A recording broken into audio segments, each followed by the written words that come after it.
Okay, I want to show you what just arrived. I was on a call doing a podcast interview earlier, and a post lady arrived mid-interview, which always happens to interrupt, and she just like left it by the door. I was like, sorry.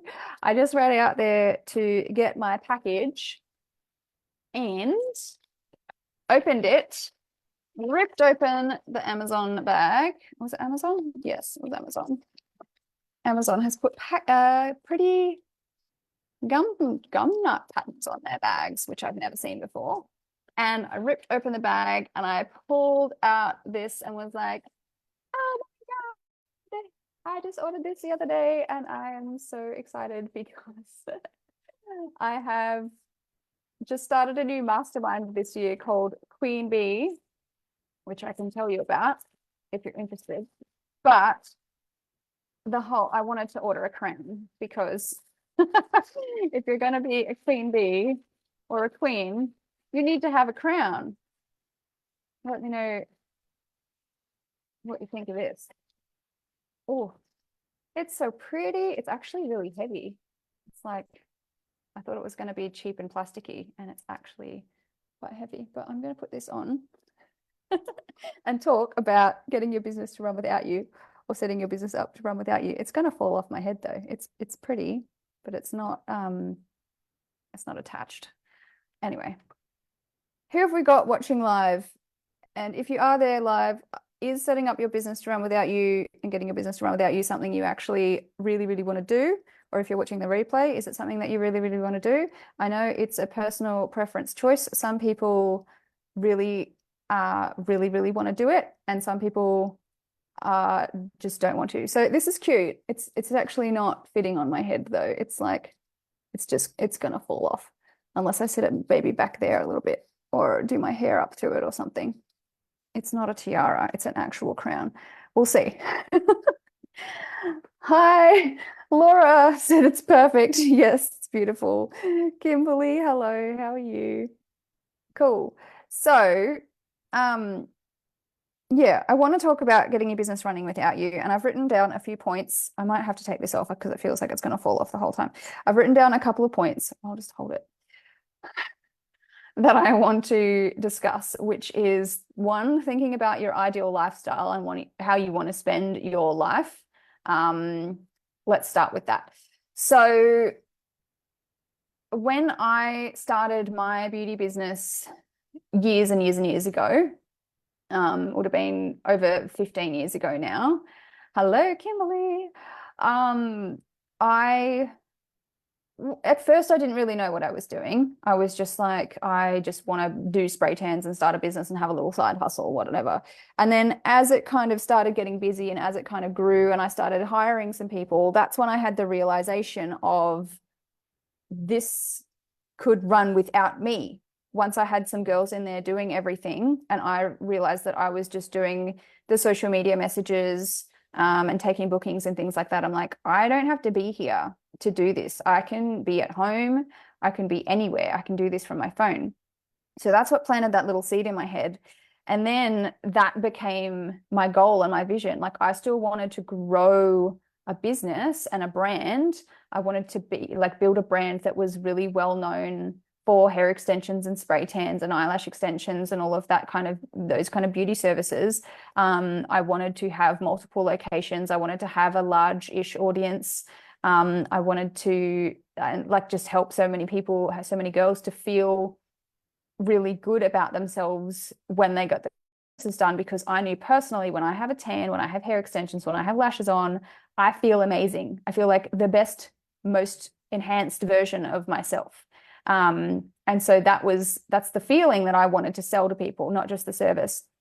But my desired lifestyle when I thought about growing my business was that I want to work from home as much as I can because I love working from home. Leanne loves the crown. Thank you, Leanne. I wanted to work from home as much as possible with the option to go back into the salon and to talk to the clients and to do work if I wanted to. Oops, it's going to fall off. I'm going to keep it on. Oh, it has little hook things in it so that I could like pin it on somehow if I wanted to. Also, my hair's a bit dirty, so it might just slide off. And I wanted to be able, like, I was like, if I'm going to have a business, like a big, successful, profitable business, which is the goal, and I want it to support my dream lifestyle, then what is my dream lifestyle? Is it being in there every day working? No, it isn't. I want to travel the world. I want to have kids. I want to study and learn more about business. I want to read books. I want to hang out with my friends. I still want to work on my business because I'm obsessed with it and I love it, but I don't want to be in there all the time. Kimberly's just said, I've just hired a full-time staff member to take over a lot of my small tasks to free me up and to be a salon manager, but I love the vibe of being in the salon. As an extrovert, it lights me up, so I won't give it up altogether, but I'm offloading a lot of tasks. Yeah, so it's going to be different for everybody. If you are like, if you love being the environment, you love the people, you love the connection and all of that kind of stuff, then don't remove yourself entirely. You can still work in there 1 day a week, 2 days a week, 3 days a week, 4 days a week. You can work in there as much as you want or as little as you want. You get to choose. That's the beauty of having your business, is you literally get to create the life that you want when you know how to build a business that easily brings clients in, that keeps them coming back, that has a great team. Like, when you have all of these things working smoothly and the business is just growing, then you can choose how you want to live your life and what you want that business to look like. You get to literally write your own job description. So I write my own job description as like just the things that I love to do in the day. I love going to cafes. I love hanging out at home. I love hanging out with my kids. I love traveling. I love like trying new things. I love hanging out with my friends. And then I also love my business, of course, but how am I going to mold that all together? And then I write my job description based on that. And it might be some days of the week I work a lot, some days of the week I don't work at all. Fridays, every second Friday, because I have my 4-year-old every day tomorrow, I don't work.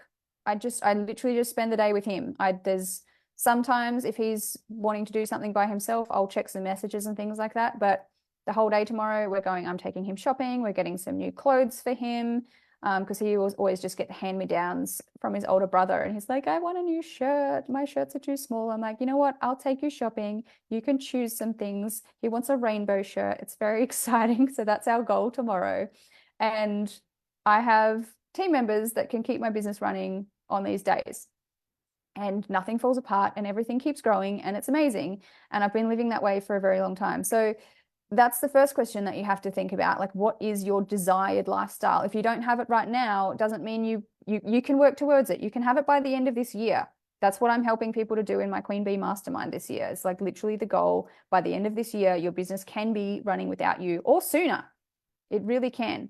So then you want to look at, well, what does working on your business look like? Because some people are like, well, if I want to not work in my business and I want to work on it, then like, what is that? Some people have this fear that like their staff are going to think that they're lazy. Their staff are going to think that they're not doing anything.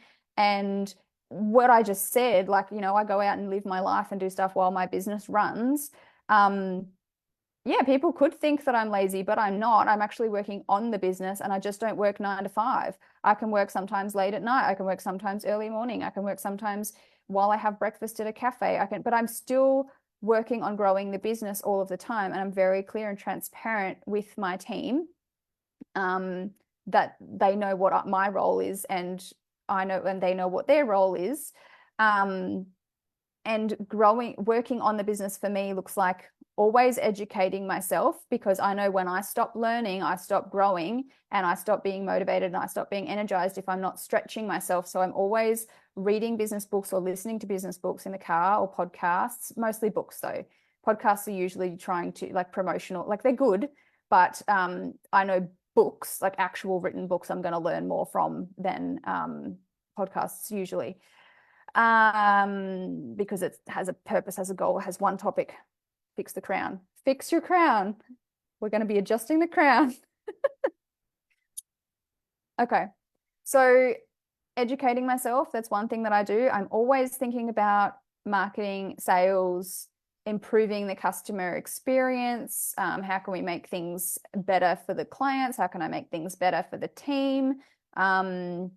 just keeping a bird's eye view on everything. When I'm in the business working too much, you get stuck seeing what you're doing, and I don't think I have enough time to be able to see everything from a bird's eye perspective. So a lot of the time I'm thinking is work for me, because that's where the ideas come from. That's where I get to look at what's working and what's not working.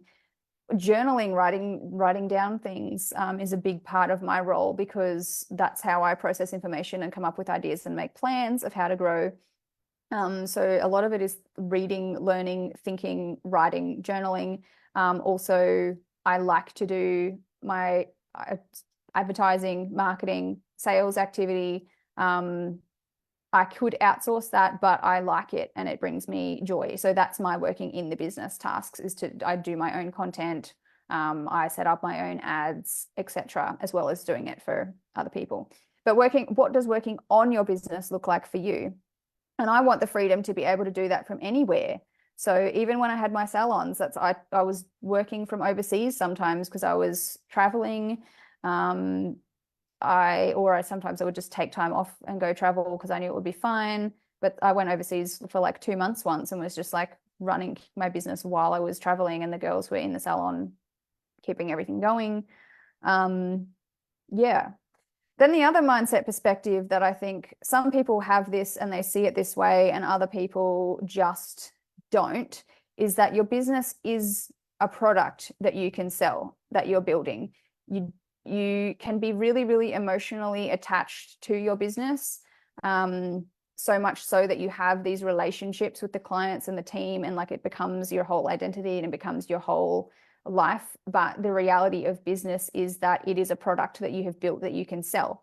So you can have your business running for as long as you want it to provide for you. Like, it is an investment that gives you a return. You put in the investment of your time, your energy, your money, and it provides you with an income and supports your lifestyle. But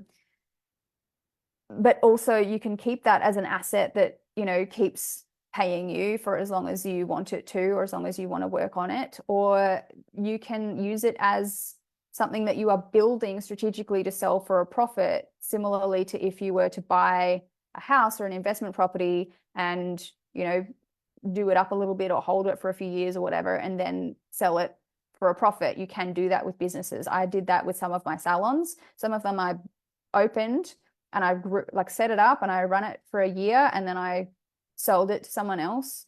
I did it with an advertising agency, a marketing agency. I started it, grew it, built it up for 2 years, and then sold it for a good profit. So you can do that. You don't have to just be you working in the business as though it's a job forever. And that's, as I said, that's a mindset shift that some people have and some people don't. And both are fine. Both are fine. It's just personal preference of how you want to grow your business and how you want to live your life. Mindy May says, hey, currently on Canva creating all my content, just ran my like post. Well done, Mindy. Mindy just started working with me and she's setting up all her ads today, and I'm super excited for her. Okay. Another thing that stops people from setting up a business to run without them is their fear of what the clients are going to think or what the team are going to think. And I can say from experience, because I have done this over and over again so many times, it's never going to be as bad as you think it is, unless you have a real complainy, whingy, needy team member, which can happen. But a lot of the time, those thoughts are just thoughts and they don't actually occur. There may be some clients who will be a little bit upset. People just don't like change. So this is like human nature. Some people just really are avoidant to change. They don't like change. Your clients are going to be like, no, I need you, don't leave me. And your staff members will be like, what's it going to be like when you're not here? I don't know what to do. And they will be fine once the change has happened. So I think about myself as a client. Like, I love the girl that does my lashes. Love her. She does a great job, but I couldn't get in with her my last appointment. So I saw someone else and she still did an equally as great job. At first I was like, oh no, I don't know if they're going to be any good, but it was fine. So now I'm talking to this new girl and now I'm happy with her. Do you know what I mean? So there's always going to be that initial freak out of change, but then once the change has happened, people are fine. They adapt, they will be fine. Kimberly said 100% agree that they are just thoughts and it's a bigger deal to us than our staff or clients. But I do think it's a natural thing to go through. And once you've been through it, it's easier to understand. Yeah, that's like everything. It's always the fear of the change is worse than the actual thing. And once you have done it a couple of times, you realize that it's not actually that scary, but doing it the first time is scary. So you just have to know that that's a thing. But if you really want to do it as well, like this goes for anything in life. If there's something that you really want to do or you really want to experience, but you're scared of it in one way or another, like just ask yourself, do you want to get to the end of your life and be like, well, I never did that because I was scared? Like you don't know unless you force yourself to experience it. And that's the way that I look at things when I'm scared.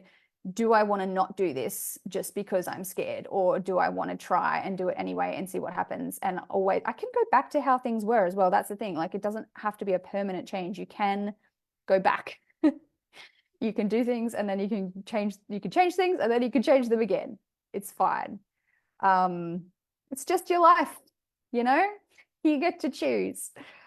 And the final point is that if you are a very growth focused person, which I know some of you guys are, and I know I am, and that's why I've done what I've done, I'm motivated by growth. I like growing. I like pushing myself. I like seeing what I'm capable of. I like having big visions and ideas, and I like seeing if I can make them come to life. Like I love the challenge of that. And that's one thing that motivates me in business. Like I need to have a little growth challenge or like little game that I'm playing with myself inside my head of like, let's see what I can do. And I get bored if I'm just doing the same thing for too long.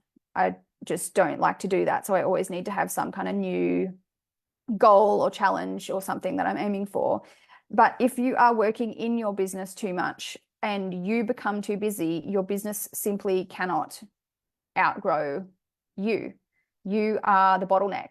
If all your time is being taken up, then you can't step back, you can't think, you can't educate yourself, you can't work on your marketing, you can't, like, there's just too much can'ts.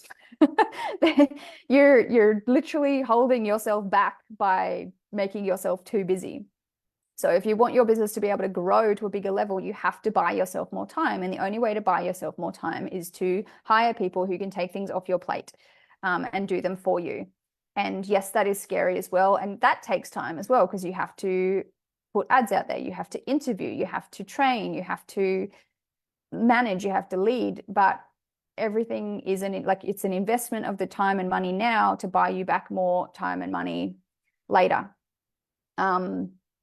So if you want to grow, if you have a really big goal that you want to like 10 times the amount of money that you make, or 5 times, or even 2 times the amount of money that you make, but you're in a situation right now where you physically can't take on any extra or that much extra work, and your income is going to continue to be limited by that. So if you want to really make a lot more money and grow your brand bigger, grow your team, bring on more clients, help more people, or expand to multiple locations, whatever it is that you might want to do, it's impossible if you are just in there all the time and you can't expand past that. You're limited by time, you're limited by energy. And yeah, there would have been no way that I would have had the multiple salons that I had if I had have stayed working in my business. It's just how it is. So yeah, if you want to grow your business to run without you, these are some things that you have to be considerate of, that you have to start thinking about. But it is possible for you to do. You can do it if you decide to. You just have to make the changes and do the things that are necessary. So I'm working with a lovely bunch of ladies this year, helping them to do exactly this and set their business up as something that can support their dream lifestyle and that can grow 2 to 3 to 10 times bigger than it currently is. It's what I do. It's what I've done. It's what I've been teaching for the last 10 years. So if you would like to work closely with me, to be able to talk to me any day, We've got a group chats going on. It's amazing. Every day I check in with people. I want updates. I help people with their ads, give advice. Just today I was helping. Someone's got an interview booked in with a staff member. She's like, what do I talk to her about? I'm like, this, here we go. Let's do it. Then just send me a message, ask about Queen Bee. I called it Queen Bee because I have bees. I have a beehive. We have our own honey. If you've seen my stories, we've got so many jars of honey. If anyone wants to come and visit me and get some honey, let me know. So much honey. But that's what the queen bee is, like the one that everyone works for, all of the worker bees are all working to support the queen. So you get to be the queen bee of your business. Also, just being the queen, it's not just about like having worker bees to support you, but that was the idea that I had when I was out with the beehive. I was like, oh my God, having a business that runs without you is literally like being the queen bee. Although not too realistic, because in reality, the queen bee in the hive just lays eggs constantly for her whole life until she dies. So we don't want to be an actual bee, but I like what it represents, and also just having that like kind of queen energy as well. Constantly fixing my crown, but guys, okay. This crown has a purpose. It's gonna wobble. You're gonna wobble. Your crown's gonna fall off every now and then. Keep fixing it. And also just embracing that kind of queen leadership energy. So when you think about like a queen who rules a kingdom, like they are the leader, they're who everyone serves. She has the vision, she makes the decisions, but she also has to, be a really lovely leader and energy and think about what's best for everyone around her and her kingdom and her country and whatever. So that's why I chose that name. But yes, if you want to set up your business to run without you this year, I'm going to help you do it. So just reach out to me. Let's have a chat. And yeah, if you have any questions or opinions or feedback or anything about this whole topic, drop them in the comments. Let's do it. And I will see you on Facebook. I'm really weird with ending videos, if you haven't noticed. I'm like, okay, I'm done now. Goodbye.